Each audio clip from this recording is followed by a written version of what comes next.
Hello students, today we will start now war with the Marathas. Next topic from history chapter 2nd. Now we will start, listen carefully. War with the Marathas, मराठाओं के साथ युद्ध, लड़ाई.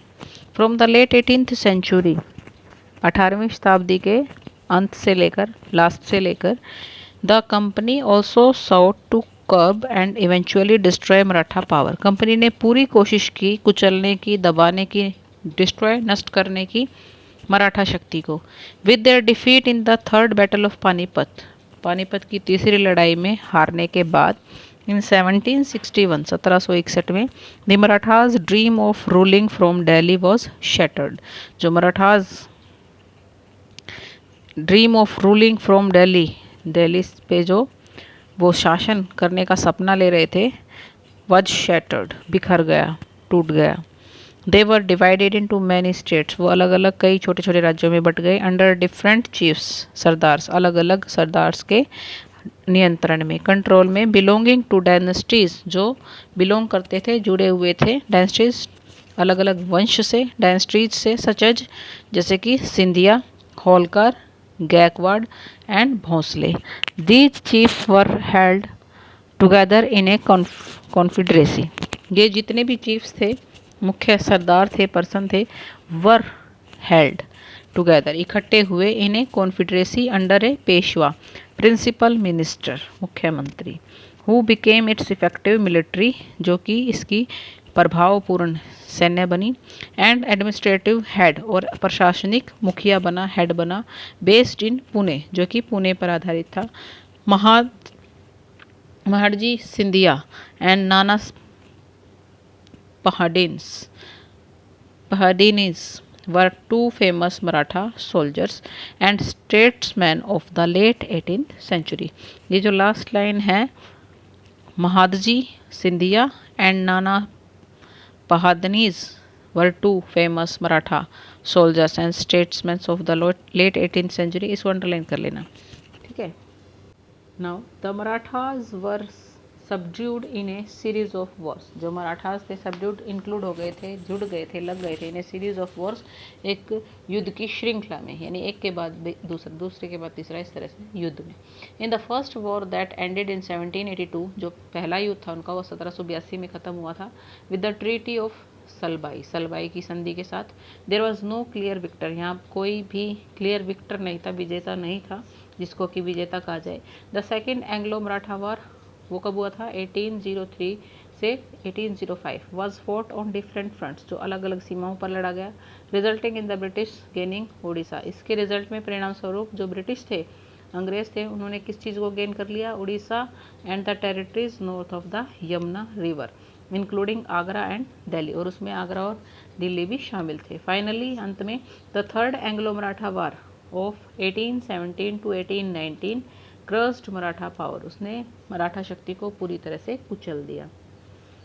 The Peshwa was removed and sent away to Bithoor, Peshwa को उसके पद से हटा दिया गया, एंड सेंट, उसको भेज दिया गया, अवे टू बिथुर, बिथुर दूर, नियर कानपुर, कानपुर के नज़दीक, विद ए पेंशन, एक पेंशन के साथ. The company now had complete control over the territory south of the Vindhyas, अब कंपनी का पूर्ण रूप से, पूरी तरह से नियंत्रण था ऑफ द टेरिटरीज, राजधानियों पर, south of the Vindhyas, Vindhyas के दक्षिण में. द क्लेम टू पैरामाउंटसी, क्लेम होता है किसी चीज़ के लिए बोलना, पूछना, क्लेम करना, आरोप लगाना. टू पैरामाउंटसी, पैरामाउंटसी होता है किसी एक चीज़ को अदर थिंग्स की कंपैरिजन में ज़्यादा इम्पोर्टेंस देना, make something importance rather than other thing, या कंपैरिजन इन अदर थिंग्स. तो it is clear from the above that, ऊपर जो हमने पढ़ा उससे क्लियर हो जाता है कि from the early 19th century, 19वीं शताब्दी के शुरुआत से, the company persuade N aggressive policy of territorial expansion, company ने परसुएड ले लिया था, ग्रहण कर लिया था, एन एग्रेसिव पॉलिसी, एक एग्रेसिव मतलब सहमतिपूर्ण नीति, ऑफ टेरिटोरियल एक्सपेंशन, राजधानिक तौर पर अपने शासन को बढ़ाने का.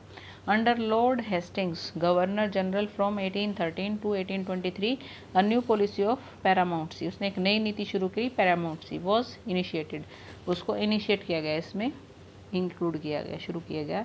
Now the company claimed that, अब कंपनी कहती थी इट्स अथॉरिटी, इसका जो अधिकार है वाज पैरामाउंट और सुप्रीम, सबसे सर्वोच्च है, ऊपर है। हैंस फिर भी it's power was greater than that of Indian states, जो भारतीय राज्य हैं उनकी कंपेरिजन में या उनसे अपर लेवल पर इस पैरामाउंट की पावर को माना जाएगा।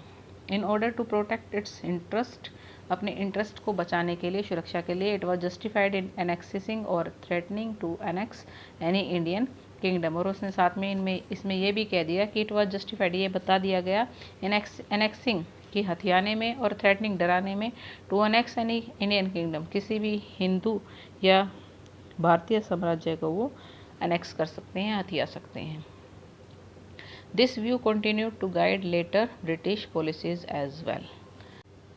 This process however did not go unchallenged, this process, ये जो प्रक्रिया थी, हाउएवर फिर भी, डिड नॉट गो अनचैलेंज, बिना चुनौती के नहीं रही।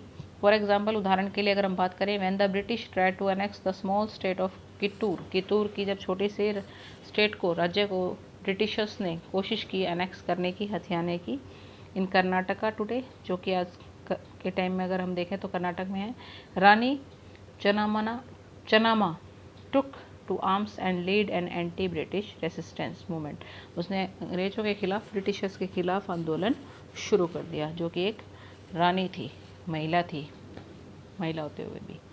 शी वॉज अरेस्टेड इन 1824, उसको 1824 में अरेस्ट कर लिया गया, गिरफ्तार कर लिया गया, एंड डाइड इन प्रिजन इन 1829, और वो जेल में ही, प्रिजन में ही 1829 में मर गई। इस लाइन को अंडरलाइन कर लेना बेटा। बट रैना ए पुअर चौकीदार of Sangolli in Kittur carried on the resistance, उसने इस रेसिस्टेंस को, इस मूवमेंट को जारी रखा, विद पॉपुलर सपोर्ट मतलब बिल्कुल प्रसिद्ध आधार के साथ, सपोर्ट के साथ, सहयोग के साथ। ही डिस्ट्रॉयड मैनी ब्रिटिश कैंप्स, उसने अनेकों ब्रिटिश कैंप्स को डिस्ट्रॉय कर दिया, नष्ट कर दिया, एंड रिकॉर्ड्स, उनके रिकॉर्ड्स को। He was caught and hanged by the British in 1830, उसको भी ब्रिटिशर्स के द्वारा, अंग्रेजों के द्वारा पकड़ लिया गया, 1830 में उसको हैंग्ड मीन्स फांसी पे लटका दिया गया। You will read more about several cases of resistance later in the book. So in the late 1813, the East India Company became worried about Russia and imagined that Russia might expand across India and enter India from northwest. In the late 1830s, 1830 के अगर last की बात हम करें, 1830 के late में, last में, दो ईस्ट इंडिया कंपनी थी, बिकेम वरिड, बहुत परेशान हो गई थी, अबाउट रशिया, रशिया के बारे में, रूस के बारे में। इट इमेजिन दैट, ऐसी कल्पना की जाती है कि Russia might expand across Asia, जो रशिया था वो शायद एक्सपेंड हो चुका था, अपनी पावर को एक्सपेंड कर चुका था, बढ़ा चुका था, अक्रॉस एशिया तक, एंड एंटर इंडिया में प्रवेश कर चुका था, भारत में प्रवेश कर चुका था, फ्रॉम द नॉर्थ वेस्ट, उत्तर पश्चिम से। ड्राइवन बाय दिस फियर, इस डर की वजह से, the British now wanted to secure their control, वो जो ब्रिटिश लोग थे, अंग्रेज लोग थे, वो अपने कंट्रोल को, अपने नियंत्रण को सुरक्षित करना चाहते थे, ओवर द नॉर्थ वेस्ट, उत्तर पश्चिमी हिस्से पर भारत के।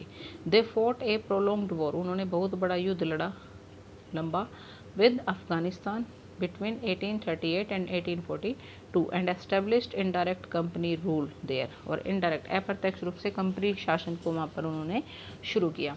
Sindh was taken over in 1843, 1843 में सिंध को भी अपने कब्जे में कर लिया उन्होंने। Next in line was Punjab, अगली पंक्ति में पंजाब था, बट द प्रेजेंस ऑफ महाराजा रणजीत सिंह, लेकिन महाराजा रणजीत सिंह की प्रेजेंस की वजह से, उपस्थिति की वजह से, हेल्ड बैक द कंपनी को वापस आना पड़ा।